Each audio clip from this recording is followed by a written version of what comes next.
के ऊपर आज कल हमारे स्वास्थ्य मंत्री सौरभ जी ने मीटिंग ली थी पूरे स्वास्थ्य मंत्रालय की सभी एक्सपर्ट्स की।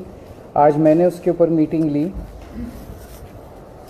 पूरे देश भर का अगर हम देखें तो सेंट्रल गवर्नमेंट ने लगभग 2 हफ्ते पहले 6 स्टेट्स आइडेंटिफाई किए थे जिसमें कोरोना ज़्यादा बढ़ रहा है।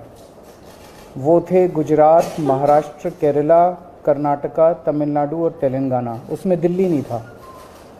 तो उन 6 स्टेट्स में कोरोना ज़्यादा बढ़ रहा है, उनको स्पेशल हिदायतें दी गई थी, भाई आप थोड़ा सा ध्यान रखिए। लेकिन हमने अपनी तरफ से, क्योंकि दिल्ली में अगर हम देखें तो 15 मार्च को लगभग 42 केस थे जो डेली केसेस आते हैं। ये बढ़ के 15 दिन के अंदर 30 मार्च को 295 केस हो गए। तो ये सडन जंप जो है, ये थोड़ा सा पहले ही हमने इसको समझने की कोशिश की है कि ये क्यों बढ़ रहा है। तो 30 मार्च को कल की डेट में 295 केस थे। एक्टिव केसेस अभी तक के हो गए हैं 932 और टोटल टेस्ट्स जो हमने कल किए थे वो थे 2363। वैसे अभी कोई चिंता की बात नहीं है, 295 केस है, लेकिन हम समय रहते जो भी स्टेप्स उठाने की ज़रूरत है वो उठा रहे हैं। अभी तक टोटल 3 डेथ्स हुई हैं, उनमें 2 डेथ्स परसों हुई थी और 1 डेथ और 4-5 दिन पहले हुई थी। ये तीनों डेथ्स वो हैं जिसमें साइड डिजीज कोमॉर्बिडिटी जो है वो बहुत सीवियर थी तीनों केसेस में। तो ऐसा अनुमान है कि डेथ कोमॉर्बिडिटी की वजह से हुई है और शायद कोरोना इंसिडेंटल था, पर ये कहा नहीं जा सकता।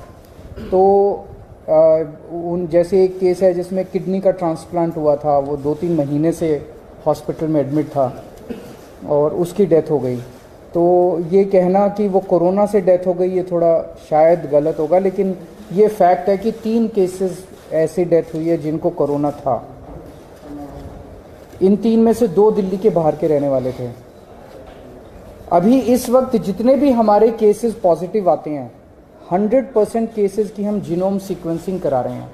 उसका हमारा मकसद ये है कि अगर कोई भी नया वेरिएंट अगर निकल के आए तो हमारे को पहले से पता चल जाए कि कहीं कोई चिंता का विषय तो नहीं है। तो 100% केसेस की जीनोम सीक्वेंसिंग करा रहे हैं।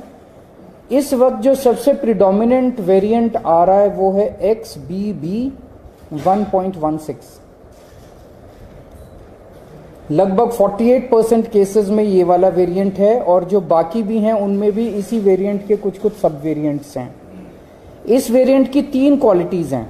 ये वायरल बहुत तेज़ी से हो रहा है, बहुत तेज़ी से फैल रहा है, लेकिन ये सीवियर नहीं है बिल्कुल भी। ना तो इसमें कोई तेज़ सिम्टम्स हैं और ना ही इसमें ज़्यादा हॉस्पिटलाइजेशन की ज़रूरत है और ना ही इसमें डेथ्स की ज़्यादा चिंता है। तो सीवियरिटी इसकी कम है। लेकिन इवेजन टू इम्यूनाइजेशन है कि अगर आपने वैक्सीन भी लगवा रखा है तो ये उसकी परवाह नहीं करता, ये उसके बावजूद भी ये इन्वेड कर जाता है।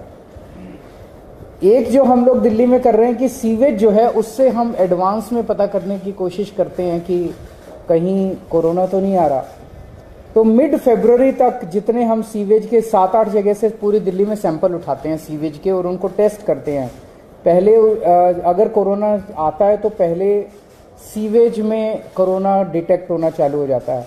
मिड फरवरी तक 0 कंप्लीटली पूरे दिल्ली में नेगेटिव था। उसके बाद से धीरे धीरे पॉजिटिव कुछ सैंपल्स में आना चालू हुआ और पिछले 15 दिन में अब ये सीवेज में पॉजिटिव इसके वो निकल के आ रहे हैं। हमारी इसको लेके पूरी तैयारी है। वैसे तो कोई भी चिंता करने की ज़रूरत नहीं है, बहुत कम अभी केसेस हैं और कोई सीवियरिटी भी नहीं है, लेकिन तैयारियों को देखते हुए हमारी 7,986 बेड्स हमारे अभी तैयार हैं कोरोना के लिए। इसमें ऑक्सीजन वाले बेड्स भी हैं, इसमें वेंटिलेटर बेड्स भी हैं, इसमें आईसीयू भी हैं। 7,986 बेड्स हैं जिसमें से 66 बेड्स केवल ऑक्यूपाइड हैं। 66 RT-PCR के टेस्ट करने की हमारे पास सफिशिएंट क्षमता है।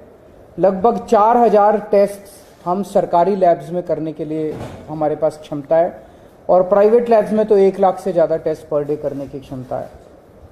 वैक्सीन भी बहुत अच्छा परफॉर्मेंस अभी तक रहा, नेशनल एवरेज से ज़्यादा अच्छा रहा। 18+ की कैटेगरी में तो लगभग सबको वैक्सीन लग चुकी है, और 18 से निचली उसमें आए तो फर्स्ट डोज सबको लग चुकी है, सेकेंड डोज भी 85% के लगभग लोगों को लग चुकी है। हमारे पास सफिशिएंट एम्बुलेंस है, सफिशिएंट ऑक्सीजन अवेलेबल है, सफिशिएंट ऑक्सीजन स्टोरेज की कैपेसिटी है।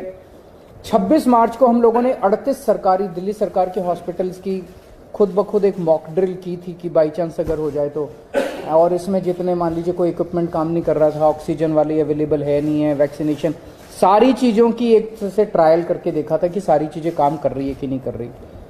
अब केंद्र सरकार के निर्देश आए हैं, 10 और 11 अप्रैल को एक बारी सारे सरकारी और प्राइवेट हॉस्पिटल्स की मॉक ड्रिल की जाएगी। इसके ऊपर दिल्ली सरकार एक कैंपेन चलाएगी, अब एक मीडिया कैंपेन चलाया जाएगा लोगों को कोरोना के बारे में जागरूक करने के लिए और एहतियात बरतने के लिए कि कोविड अप्रोप्रिएट बिहेवियर फॉलो किया जाए।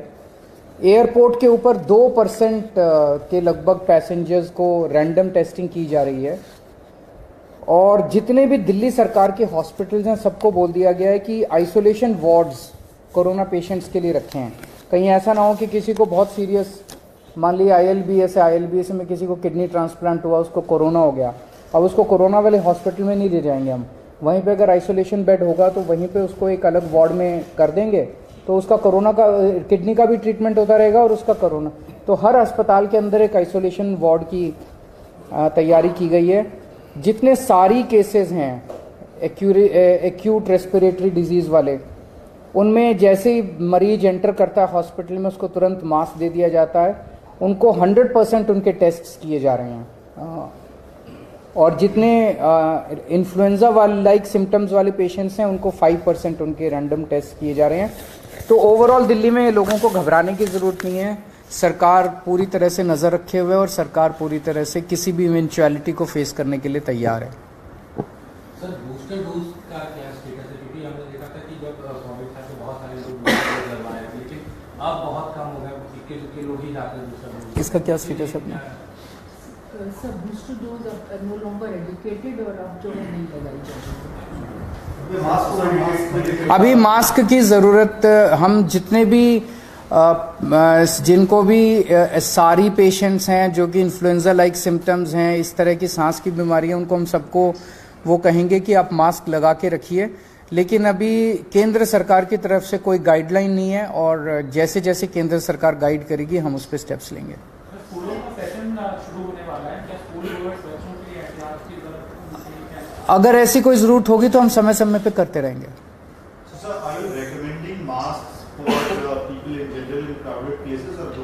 We are recommending masks to those who have respiratory disease like SARI, AILI, etc. Sir, अक्सर ये देखा जाता था केस बढ़ते थे, हम रैंडम टेस्ट करा देते थे, खासतौर पर एयरपोर्ट और बस अड्डों पर। एयरपोर्ट पे 2% कर दी है, 2% उसको बढ़ाया जाएगा? ज़रूरत पड़ेगी तो बढ़ाएंगे, बिकॉज ये सारी चीज़ें जो भी हम कर रहे हैं, देखिए सबसे ज़्यादा एक्सपर्टीज केंद्र सरकार के पास है, and we look up to the central government for giving guidelines from time to time. जैसे जैसे केंद्र सरकार हमें गाइड करेगी हम उसको पूरी तरह से फॉलो करेंगे। उसको आपको याद होगा कि डिजास्टर मैनेजमेंट से अलग कर दिया गया था कोविड को, so now this is not being monitored by DDMA और NDMA। Thank you.